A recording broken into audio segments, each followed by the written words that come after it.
Hack the Site Basic Mission, Number 1. Welcome to the first basic mission. On this mission, we need to retrieve the password, insert that password into the input field, and press Submit. There is a hint for us: if you have no idea what to do, you must learn HTML. This is a clue. It means that we need to look at the site's source code. Let's check it out.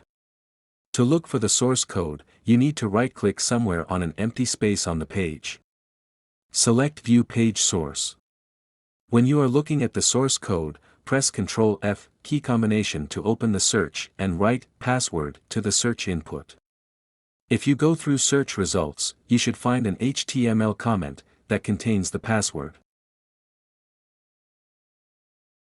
Copy the password and paste it to the mission's input field.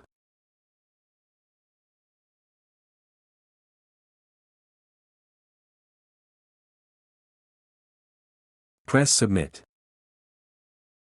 Congratulations, you have passed the first basic mission.